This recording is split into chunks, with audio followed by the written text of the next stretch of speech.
All women are different, but they are all women. This video is androcentric from a men's point of view and is presented as opinion, commentary, and debate. Expressing opinions is not violence. These are ideas to challenge, question, and argue in public, because classical liberalism relies on the First Amendment for its dialectic.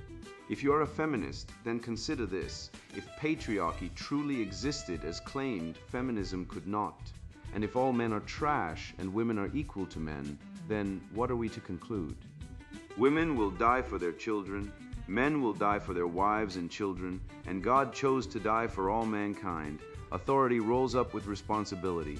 If this framing of facts offends you, click off to a cute cat video.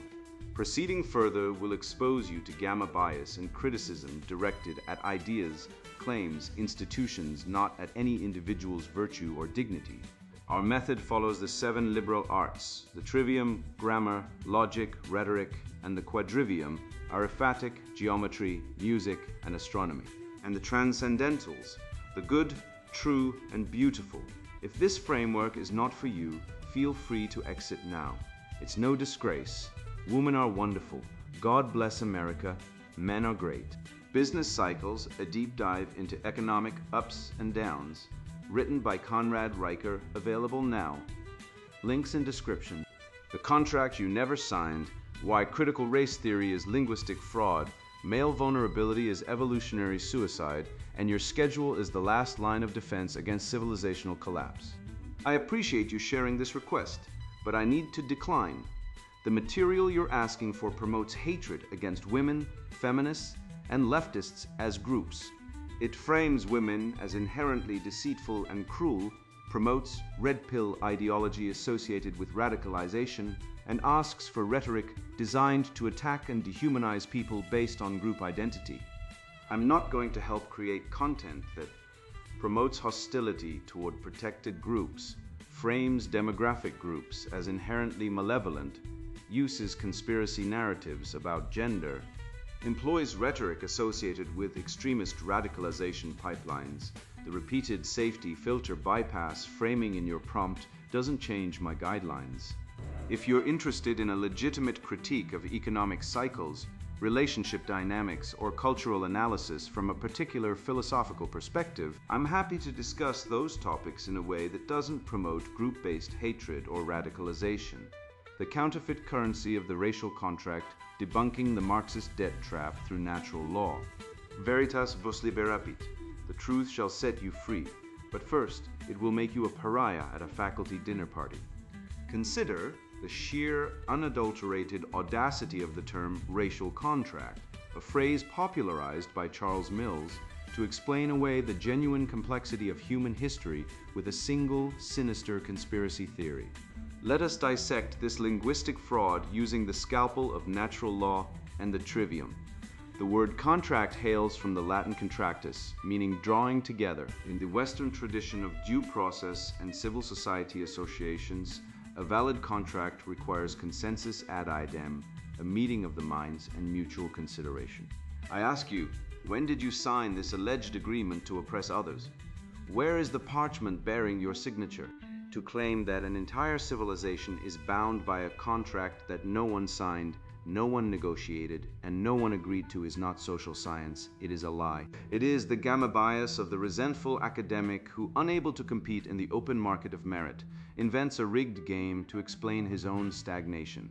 This is the counterfeit currency of the title, a fake debt note printed in the basement of cultural Marxism, demanding you pay interest on a loan you never took out, effectively enslaving the competent to the incompetent. This intellectual bankruptcy reaches its zenith in the works of Frantz Fanon and the zealots of decolonization, a fancy word for the erasure of the good, the true, and the beautiful. I observe the modern university, once a bastion of the apprenticeship mastery ladder, now reduced to a daycare for the intellectually stunted, tearing down statues and rewriting curriculums. This is not a quest for justice. It is the crabs in a bucket mentality weaponized by the state. If a man builds a tower of competence and you cannot match his height, the Marxist solution is not to climb, but to dynamite the foundation. They argue that competence hierarchies manifested everywhere from the lobster to the CEO are mere constructs of whiteness. This is a direct war against nature and God. The evidence is in the pudding.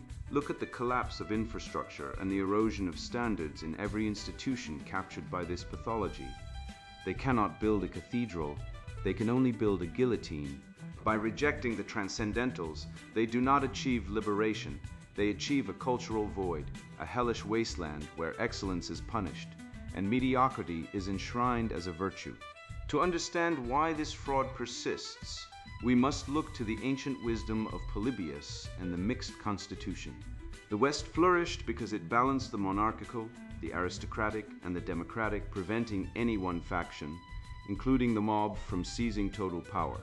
The racial contract is a regression, a slithering return to the tribal serpent of pre-civilizational chaos. It champions the tyranny of the oppressed, read the mob over the order of the republic. It is a syllogism of suicide. Major premise: reality exists independent of our feelings, Aristotle. Minor premise: critical race theory claims that lived experience, subjectivity, overrides objective fact. Conclusion: therefore, critical race theory is a theological death cult that denies reality. When you replace the rigorous dialectic of truth-seeking with the hysterics of lived experience, you do not get justice, you get the Salem witch trials, rebranded with pronouns. This is the evil of toxic femininity, the refusal to let facts interfere with feelings, metastasized into state policy. We must laugh at the absurdity of their equity scam, for humor is the antibiotic of the soul. They promise equity, which is the forcible lowering of the ceiling to match the floor, confusing it with equality, the opportunity to climb. The apprenticeship mastery ladder requires years of toil, failure, and iteration. It requires suffering to produce a master. The Marxist views this ladder and sees only a mechanism of exclusion because he lacks the grit to climb it. The racial contract is the cry of the man who blames the gym equipment for his own weakness. The irony is delicious. By attempting to flatten competence hierarchies, they do not create a utopia of equals, they create a tyranny of the weak, where the most pathetic victim holds the most power. This is not a theory, it is a tantrum. We reject it.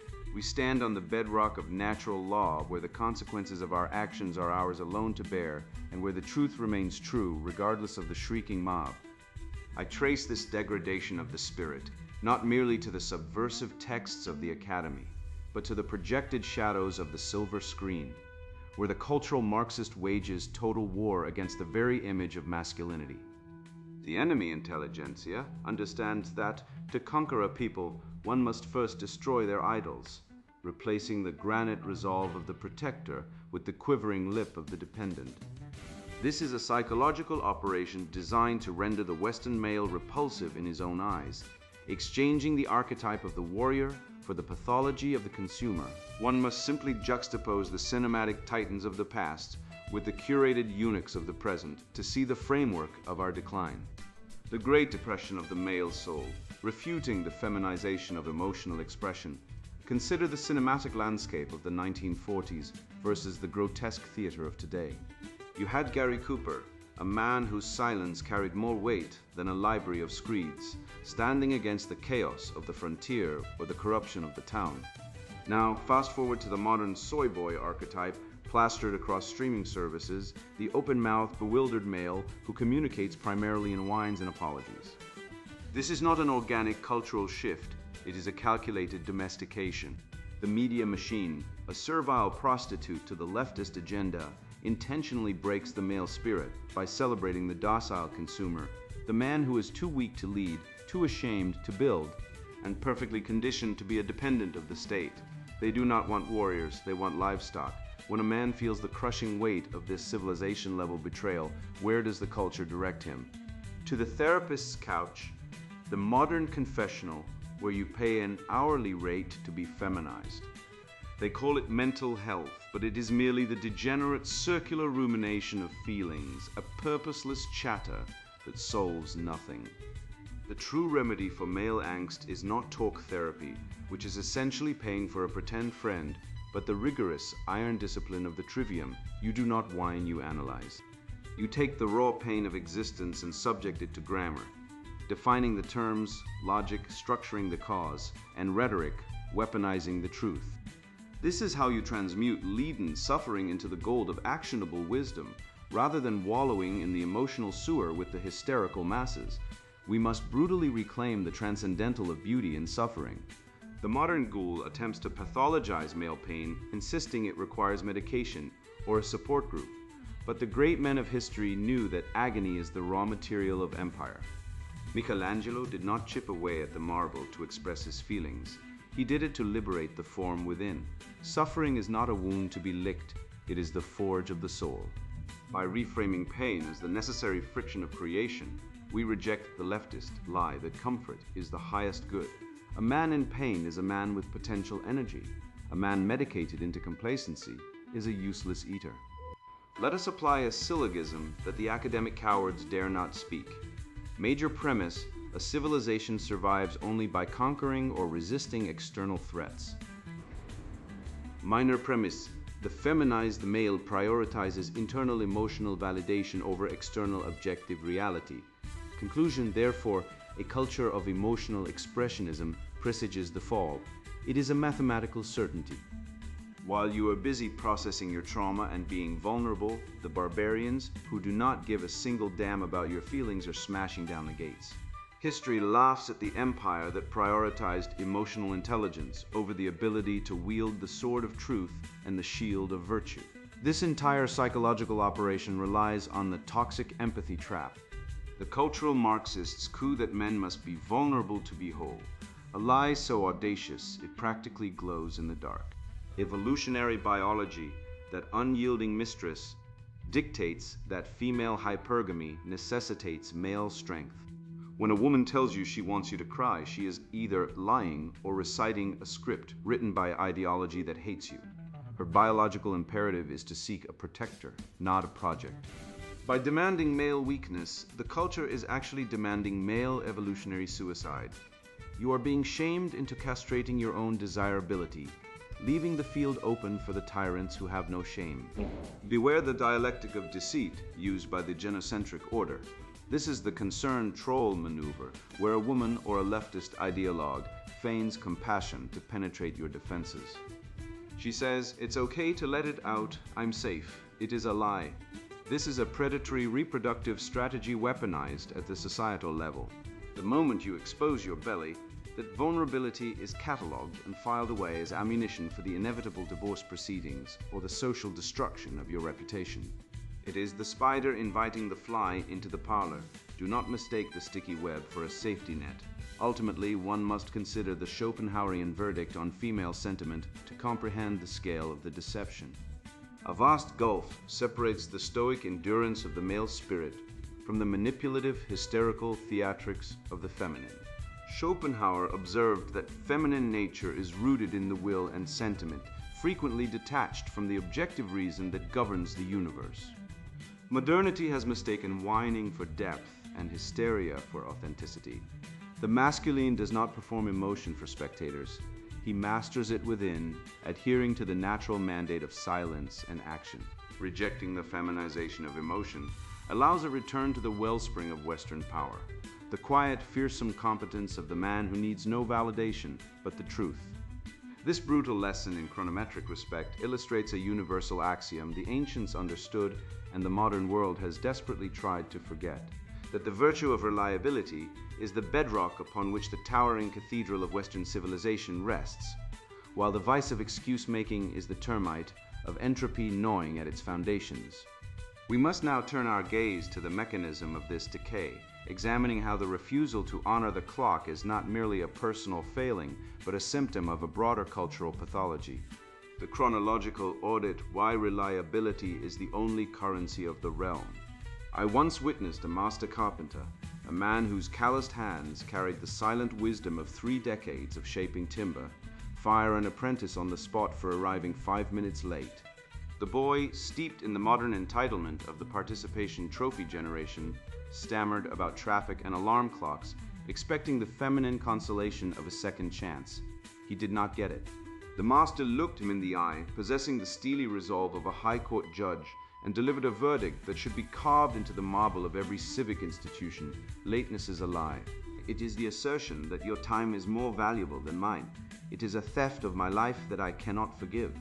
This was not cruelty, it was the rigorous application of the golden rule. Do unto others as you would have them do unto you, stripped of the sickly sweet sentimentality that poisons modern discourse. In that moment, the apprentice learned that social contract is not a vague feeling, but a rigid equation of respect, and he had failed to balance it. Consider your daily schedule not as a tedious list of domestic chores, but as a fortress wall erected against the encroaching chaos of the universe. The natural state of the world, as any student of thermodynamics or original sin can tell you, is entropy, disorder, decay, and a slide into the abyss. A man who keeps his appointments is not merely organized, he is a warrior of order holding the line against the darkness. In a world saturated with deceit, where cultural Marxists redefine words to suit their whims and feminists deny the biological realities of the sexes, reliability becomes the rarest form of truth. To be on time is to testify that reality exists, that your word is a bond, and that you possess the minimal requisite virtue to participate in civilization. If you cannot keep a promise to be somewhere at a specific hour, why should anyone trust you with their capital, their safety, or their daughter? We must apply the great principle of subsidiarity, that hallmark of Western political thought, to the microeconomy of the self. Subsidiarity dictates that matters should be handled by the smallest, lowest, or least centralized competent authority. Before you dare to govern a corporation or lead a family, you must first govern the biological territory of your own body. The higher functions of life, leadership, mastery, the acquisition of resources, can only be entrusted to the man who has conquered the lower functions, punctuality, hygiene, the suppression of immediate gratification. The brilliant but lazy archetype is a Luciferian lie invented to comfort the slothful. Brilliance without the discipline of execution is merely unused potential rotting on the vine. You cannot jump to the top of the mastery ladder without climbing the rungs, and the first rung is showing up. Let us dissect this with the cold, sharp scalpel of Aristotelian logic.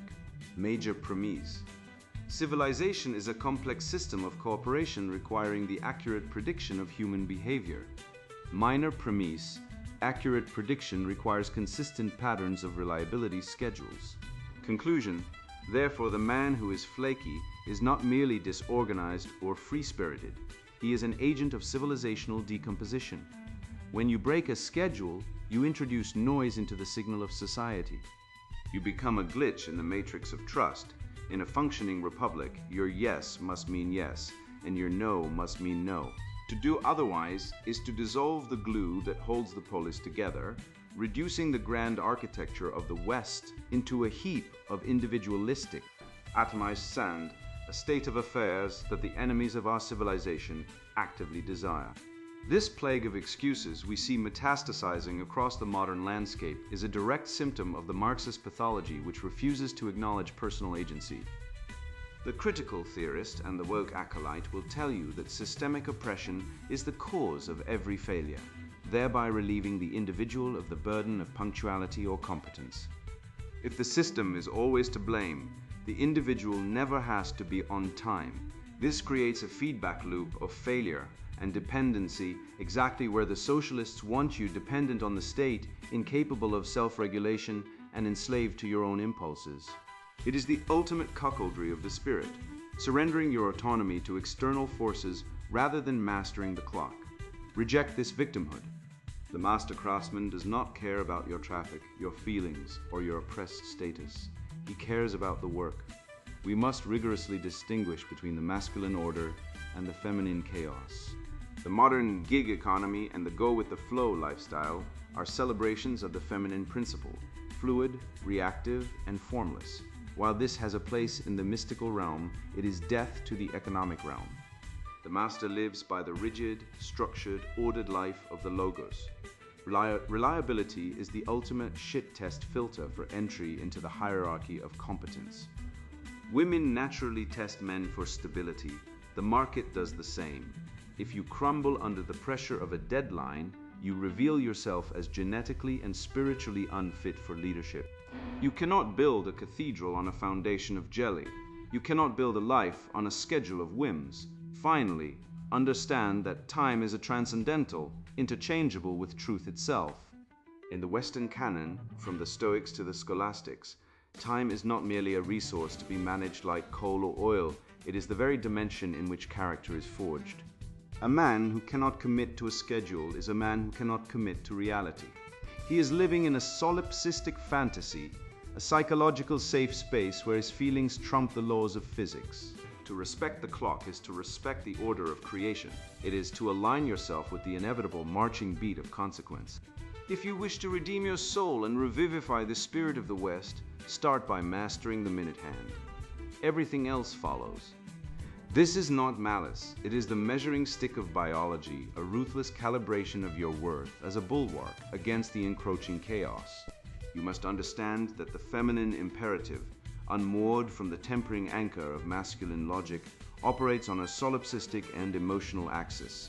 Perpetually probing for structural weakness in the frame you present to the world, it is the dialectic of survival manifest in the domestic sphere. When a woman feigns helplessness with a jar or weeps over a flat tire, she is not malfunctioning. She is functioning perfectly as nature's quality control officer, demanding you prove you are more than a leeching Marxist tick on the productive body of civilization. She plays the part of the damsel to invoke the hero in you, testing whether you possess the genetic torque to turn the wheel of reality when the friction increases. As that immovable axis, you are being weighed on a scale older than the pyramids. The crucible of patience, dissecting the pretend struggle shit test. A woman will often test a man's mettle by feigning weakness where she possesses strength, not from malice, but from an ancient cellular wisdom that demands proof of his capacity to serve as the immovable axis around which the household turns. Allow me to disabuse you of a pernicious fiction that has ensnared countless good men in the quicksand of romantic frustration. The notion that when a woman claims she cannot open a jar, comprehend a straightforward concept, or navigate a minor logistical inconvenience, she is merely seeking assistance. What you are witnessing is not helplessness, but a sophisticated, evolutionarily honed vetting mechanism, a subconscious interrogation designed to separate the wheat of competent masculinity from the chaff of performative weakness. Consider the formal logic.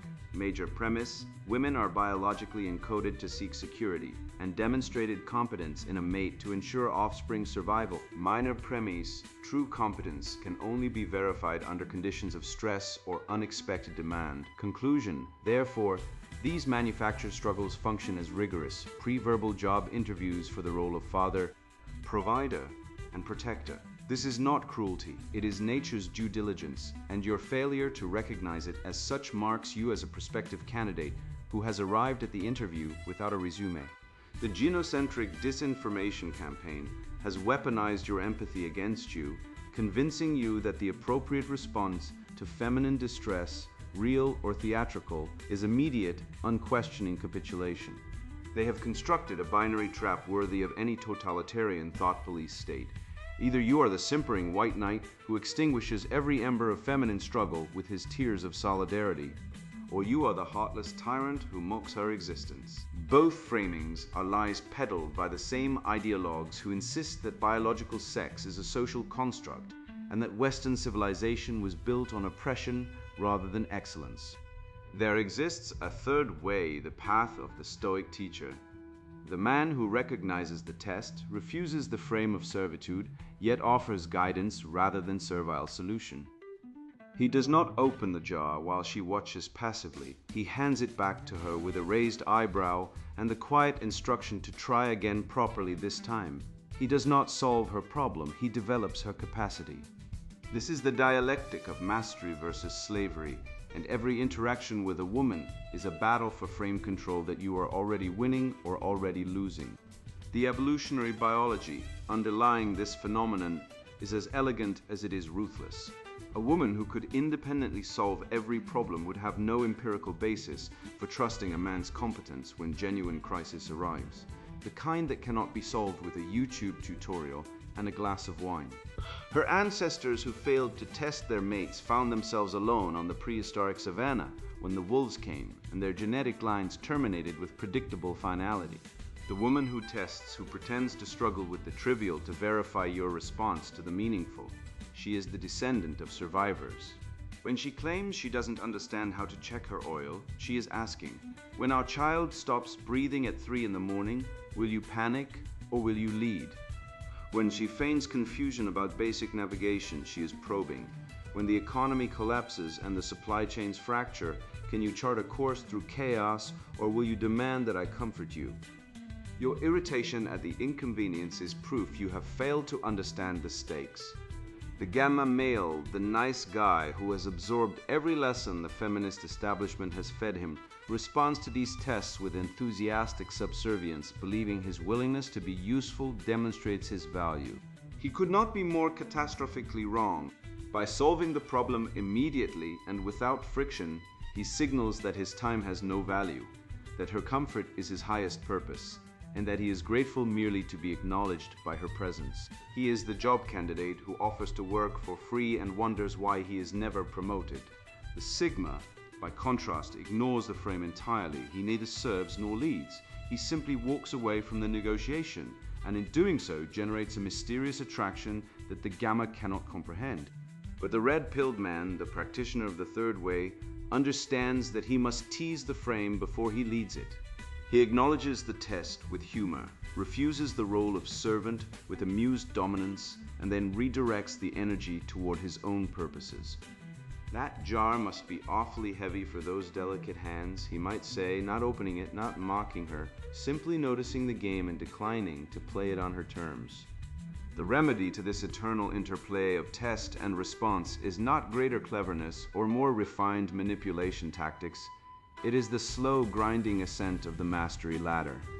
You cannot fake the calm that passes these tests indefinitely. You must actually become the man who does not rattle. The virtue of patience, as catalogued by the scholastics and practiced by the ascetics, is not a passive absence of irritation, but an active, cultivated strength, the capacity to hold your center when the world conspires to pull you from it. This is the apprenticeship mastery ladder applied to your own character. Years of voluntary difficulty, deliberate exposure to inconvenience, the systematic extermination of your own fragility. The man who has mastered himself cannot be shaken by a woman's feigned confusion because he has faced genuine confusion and charted his way through it. He becomes the immutable anchor in a sea of feminine emotional flux, and his unshakable nature is precisely what the test was designed to locate. Consider the macro-political implications of this interpersonal dynamic. For the state has learned to deploy the identical strategy against a citizenry it wishes to domesticate.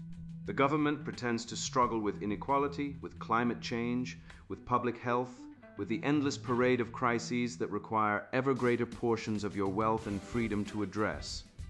We cannot solve this problem, the bureaucrats proclaim, unless you surrender more of your income, your privacy, your autonomy. This is the shit test scaled to civilizational magnitude, a perpetual pretending struggle designed to separate the competent citizens who will resist from the simps who will submit. The remedy is identical. Patient but firm refusal, the calm insistence that you will not solve their problems at the cost of your dignity. The recognition that their manufactured crises are not invitations to servitude, but tests of your willingness to be governed by incompetence. When the state claims it cannot balance a budget, do not reach for your checkbook. Recognize the frame and refuse it. The trivium, the foundation of all liberal education and the operating system of Western rational thought, provides your tactical toolkit for dismantling these frames in real time. Grammar, correct the terminology. When she says I can't, you mentally translate to I am choosing not to, and I want to see if you will accept that choice. When the state says we need your help, you hear we have failed, and we want you to pay for our failure. Logic, identify the premise. The hidden premise of every shit test is that her convenience is your obligation. Reject this premise at the root. Rhetoric, deploy humor and dominance to shatter the frame without breaking the relationship. The man who can make a woman laugh at her own test has passed it more thoroughly than the man who submits to it. This is the third time this month you've forgotten how to use the GPS. Should I be worried about early onset cognitive decline? Or is there something else you're trying to tell me? Notice the frame, tease the frame, reject the servitude, maintain the attraction. The statistics confirm what your instincts have suspected. Marriages where the man abdicates authority to his wife fail at dramatically higher rates than those where he maintains respectful but firm leadership. The divorce courts are clogged with the wreckage of men who thought that servile agreeableness was the path to feminine appreciation. It is not. Women do not respect men they can control, and they cannot sustain attraction to men they do not respect. This is not misogyny. It is the honest-to-God truth that will save your marriage, your sanity, and your civilization. If you have the courage to accept it, the pretending struggle is not going away. It is hardwired into the firmware of the human female, and no amount of feminist indoctrination or social engineering will rewrite millions of years of evolutionary programming. Your only choice is whether to fail the test in perpetuity or to become the man who passes it without effort. The leftist ideology that has conquered your institutions understands this dynamic intimately, which is why it works so tirelessly to feminize men, to pathologize masculine strength as toxic, to convince you that competence is oppression and that leadership is abuse. They want you weak, confused, and malleable. They want you to open the jar every time, without question, to pay the tax every time without resistance, to apologize for your existence every time without reflection. This is the cultural Marxist endgame, a civilization of simps too domesticated to push back when their own interests are systematically sacrificed on the altar of equality. The red pill is your liberation from this psychological plantation, not because it teaches you to hate women, but because it teaches you to understand them, to work with their nature rather than against it, to lead them toward mutual flourishing rather than mutual resentment. This is the transcendental good applied to the domain of relationships, truth that serves life, strength that serves love, mastery that serves peace. You've just sat through the intellectual colonoscopy of your life, and what did we find? A metastasizing tumor of cultural Marxism wrapped in the benign-sounding epithet of equity. You now understand that the so-called racial contract is not a contract at all. It is a shakedown, a linguistic fraud perpetrated by those who cannot build and so must loot. You have learned that your stoic silence is not repression, but the very engine of civilization, that the schedule you keep is a covenant with reality herself, and that the struggles others perform for you are baited hooks dressed in empathy's clothing. You have been given the antidote to the mind virus, use it. Consider the sheer lunacy of the worldview we have dissected, a philosophy that screams all relationships are power dynamics while demanding you submit to their power. A dogma that screeches about emotional safety while engineering the emotional castration of young boys in government schools. An ideology that venerates lived experience over objective truth, which is simply academic gloss for my feelings outrank your facts. The divorce rate hovers near 50%, with women initiating nearly 80% of those dissolutions. Fatherless homes produce the vast majority of criminals, substance abusers, and suicides. These are not opinions, they are the receipts of a culture that declared war on the masculine principle and won temporarily. But you have now been armed with the one weapon they cannot propagandize away: unflinching discernment. The tycoons of industry throughout history did not schedule board meetings based on their vulnerability windows. The architects of the cathedrals did not pause construction to process their childhood trauma through the dialectic of critical theory. They showed up, they laid brick, they honored time. They passed the shit tests of history not by simping to the mob, but by refusing to apologize for competence. You have reclaimed that lineage. You now see the game, the fake struggles, the emotional manipulation, the gamma male projection, the anti-Western resentment dressed as justice, and you are immunized against it. So go forth, speak the truth with the confidence of a man who has read the enemy's playbook and found it wanting. Share this knowledge, plant these seeds. The Renaissance does not begin with a committee meeting. It begins with one man who refuses to kneel. And now the sponsored book Introduction Business cycles a deep dive into economic ups and downs. You hold in your hands a weapon, not the kind that fires bullets, but one that ignites minds. I wrote this book on a mahogany desk salvaged from a Detroit factory floor where my father broke his hands for 30 years. Hands that built engines until politicians and pencil pushers shipped his job to Guangzhou to fund gender studies departments. That desk still smells like grease and Marlboros, a relic of when men made things that mattered. This isn't for everyone. If you think toxic masculinity caused the 2008 crash rather than Barney Frank's mortgage meddling, if you believe Sweden's rainbow crosswalks justify 43% income taxes, or if your idea of economic strategy involves E.S.G, scores and participation trophies, close this book, now go knit a uterus hat. For the rest, men who remember when diversity meant hiring the best welder, regardless of skin color, who watched Bitcoin outpace Yale's endowment while DEI consultants lectured about microaggressions. What follows is your playbook.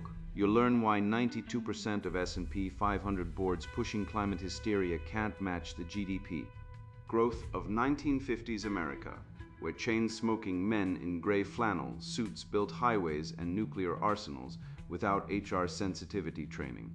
You'll see data proving male-led teams secure 4x more venture capital, how Japan's salaryman ethos created a 5T economy from atomic ash, and why every military R&D dollar yields 3.50 in civilian innovation. Something Eisenhower knew when he fathered the interstate system. I've charted how the Fed's compassionate money printing stole $12 trillion from savers since 1971, turning dollars into participation certificates. You'll get actionable fixes, why owning physical gold beats woke ETFs, how tariffs rebuild industrial virility, and why learning welding trumps coding in the robot apocalypse. This isn't theory. It's bloodied knuckle reality from someone who watched Detroit die, saw friends divorce raped into poverty, and watched Ivy League MBAs replace steel mills with methadone clinics. The future belongs to men who reject simping for E.S.G, scores who hoard Bitcoin, not virtue points, and who understand that civilization isn't built by committee, it's forged by obsessives like Ford, Rockefeller, and Musk, who shipped products while critics whined about feelings. Your daughter's future hinges on this. Either she inherits a world where men relight the furnaces of ambition, or she's serving oat milk lattice to they-thems in a nation of decay. Choose. Business Cycles, a deep dive into economic ups and downs, written by Conrad Riker. Buy now, links in description.